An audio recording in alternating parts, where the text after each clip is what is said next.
Hey guys, Jimmy here, and I kind of wanted to give you a scenario that happened to us today where we had a listing. It had been on the market for 10 days, got under contract, strong buyer, $75,000 down on a $200,000 house.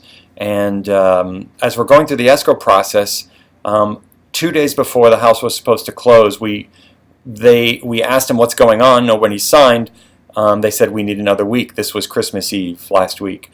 All right, and then so we gave them a 1 week extension, even though they said they needed just 1 day to sign and get the loan docs to title. 2 days passed. We didn't hear anything, and finally we found out the loan was denied by Bank of America.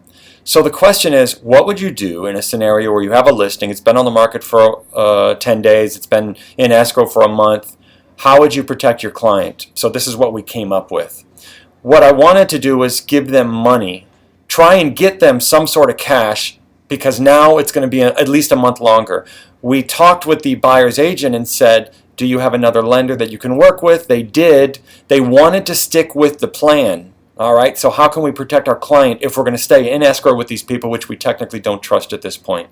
All right, number one, we give them the 30 days extra. In order to give them the 30 days, you can't just say, give me $2,000. But what you can say is $2,000 of buyer's earnest money deposit to be, buyer to contribute $2,000 towards seller's recurring and non-recurring closing costs. All right?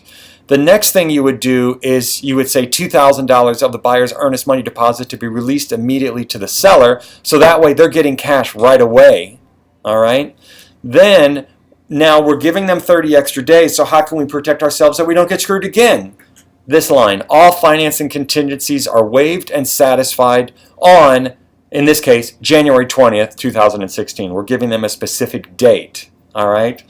Then, $3,000 of buyer's earnest money deposit to be released immediately to seller on January 20th. So what we're saying is, give us $2,000 now, and then on January 20th, which is 25 days, give us another $3,000. So what happens? If they cancel January 19th, we've lost 2 weeks, but we got $2,000 off of the buyer.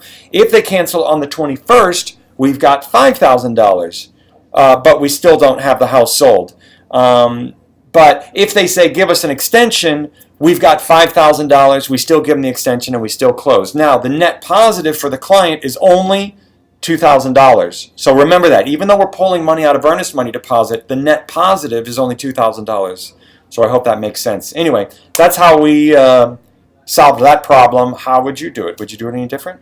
This is Jimmy from the Jamie Cox Group. Thanks.